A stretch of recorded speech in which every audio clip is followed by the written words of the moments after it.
Welcome to Winning-stl, where we have conversations about how St. Louis can best compete and win in the battle for talent, jobs, growth, and equity.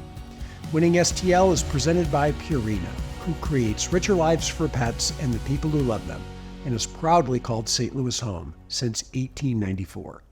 Joining me today is Michael Loynd, St. Louis Sports Commission Board Chair, author, attorney, Olympic historian, music enthusiast, the list goes on and on. Michael, thank you so much for joining us. Thanks for having me. I appreciate it. So Michael, maybe a month or so ago, you and I were talking and you shared this idea that you had, that you were leading this collaborative effort to bring public music to St. Louis. And I was so intrigued by it. I said, we need you on Winning-stl and we need to talk about it. So why don't you share for the viewers what the idea is and what it's gonna look like? I did have this idea, but other people had the idea too. So it was identifying those people, bringing them all together. We formed a makeshift music coalition, so to speak, a commission. The idea is if you ever go to Nashville or you go to Austin or you go to New Orleans, the streets are just activated with street musicians and it's magical. And if you go to Europe, you'll stumble across like a violinist playing a pop song or something like that. It just really makes everything activated and lively and fun. And we need that here in St. Louis. And so I thought, this is a really low-hanging fruit. We have a great music community here. We have deep music roots, and we could talk about that. And it's something that we need to have. We need to have it in our streets. We need to have it in our parks. So that's where it came from, and we formed a group and are now rolling it out this summer from May to September. What does that mean practically? What will people see? Where will they see it? What will it be like? So we picked several areas. So if you're around the ballparks when games are being played, if you're in Forest Park on the weekends, Sunday I think it is. Okay. If you're in the Central West End, Friday and Saturday nights, you're going to see it. We're going to do the Loop in September, Clayton around noon. During the lunch hour on Thursdays. Again, just picked a couple places to put this, and you will find street musicians there, ranging from guitarists to violins to singers to everything. So you mentioned other cities. So you've, Austin, Nashville. Yes. So you've seen this in your mind. You say, I've seen this work. I've seen it work. We've gone down there to visits to actually tour the spaces and see what they're doing, what's working, what's not working. We've reviewed studies. There's been a study here in St. Louis done about it.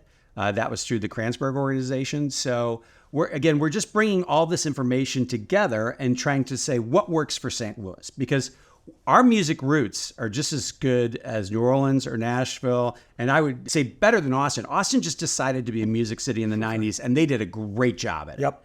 But our roots go back to Scott Joplin. And for anybody who knows Scott Joplin, he is the father of pop music in the United States. Before him, it was European concertos. That was the music. And then big band, marching band music. So Sousa, right? Yeah, right? That was just starting. But Scott Joplin, during the 1904 World's Fair is where ragtime took off.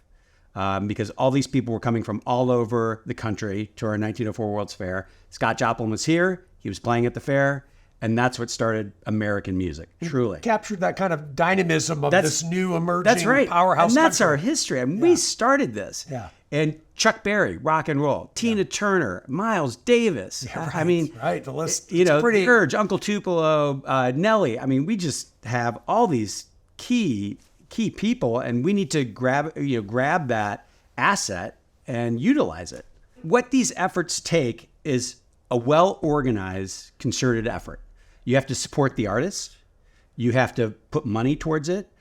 You have to pick areas and be responsible about how you play music. Be sensitive about decibel levels. If you're playing in a community area, that's, we got that out of New Orleans. And it just has to be very well organized. And that's what we're doing. As investments go in St. Louis, this isn't building a monorail. Right. This isn't a massive investment. It's something that we can do, build, grow, and hopefully make it kind of a signature, a calling card. Yeah, it's very pack and play, I would say, where you could put it anywhere. Yeah. And create energized environment. And the other thing about music too, again, it appeals to all ages, but it's a very youthful thing. If you look at Austin and Nashville, they're drawing a lot of young kids to those areas. And because, it's a hip scene, it's music, And that's what we're trying to do too. I mean, we need to bring our youth back here, our kids in college and stuff like that. So I hope this creates more of a vibrant presence here in the city. So I know you're really passionate about St. Louis and about our history and about claiming it and making sure that we're, doing everything we can to get value out of that. So you've had a significant role in our Olympic heritage, and maybe I think it's worth talking about. I think most people will know that the 1904 World's Fair had an Olympic Games. They won't know maybe all the details. Tell us viewers some things about that might surprise them. So we had the third Olympics here. We're the birthplace of the gold medal. We had a lot of firsts happen here with those Olympics because it was America's first. We never celebrate that in St. Louis. There was no marking for it, really. Mm-hmm. So we built a commission together, this again, trying to create an asset here in St. Louis that builds upon. There's nothing more recognizable than the Olympic symbol. That's it's internationally recognizable. That's right. It's amazing. And in this day and era, you want to be seen as an international city. Well, we are an Olympic city. Once an Olympic city, always an Olympic city. Mm-hmm. And that's really important. But we didn't have a place that celebrated that. So WashU's where the Olympics were. And we worked with the Olympic Committee, the IOC in Lausanne, to create a legacy committee that would allow us to reactivate our tradition. And we were able to bring a beautiful Olympic ring sculpture here. If you haven't seen it, it's on WashU's campus. It's just wonderful. And what happens with these things is not only is it a great source of pride for us, but people take selfies.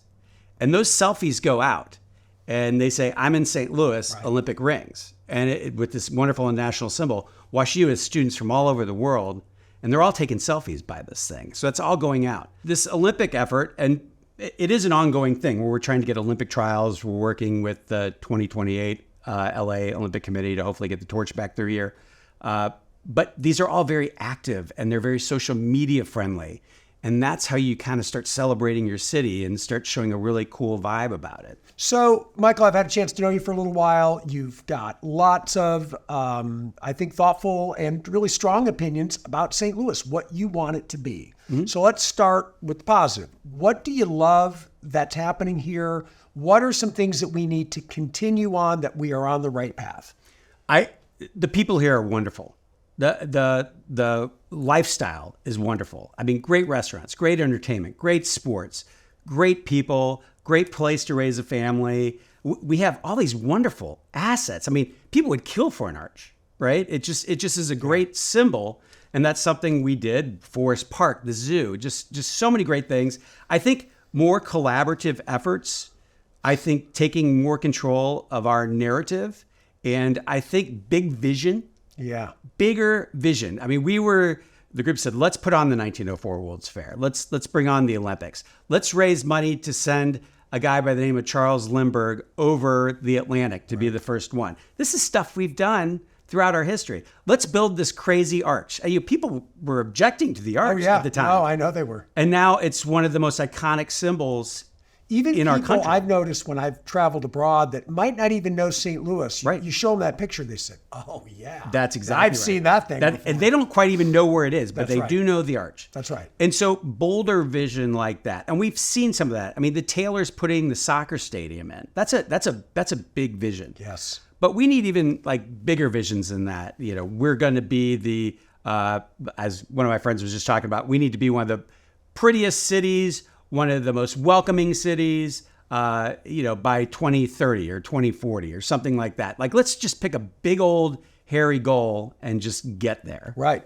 And if you don't have that, it doesn't happen. It doesn't happen. You just kind of wander around. But do you think, do you see progress on some of those fronts? I mean, I know you're the board chair of the St. Louis Sports Commission, which I'm on. I think that group does wonderful work bringing in, using sports to bring people, filling hotels, taking advantage of the fan base that we have naturally in this area. I think about like community builders, and sports is a community builder, right? It brings people together.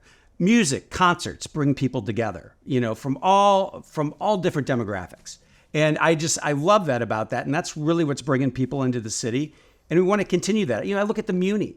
The Muni is this wonderful St. Louis, unique thing, you know. As we talked on this series with Kofi. Yeah. And he said, oh, it's one of one. It is one of one. That's exactly it. And I've been on the board for a while. I just love it. It's so St. Louis, but it really brings people together. And I think about the community builders. How can we generate more community builders? Because that's what we are. We're not New York. We're not LA. We don't want to be. Right. But we want to be home. We want to be a good community. And I hope we can figure out some big things that can do that for our city and get the right message out. Michael, we started with music. So let's wrap with music. You're a music guy. Tell me some of what stands out as great concert experiences in St. Louis from your perspective. Chris Hansen, who runs the Kranzberg Foundation, invited me to their Big Top, which is down around the Fox Theater, just 2 weeks ago. Bob Marley and the Wailers. Well, Bob Marley wasn't there, obviously, but they had a singer who sounded just like hologram. him. And it was an amazing night. They sounded fantastic. They sounded just like him. And it was a diverse crowd. It was a fun crowd.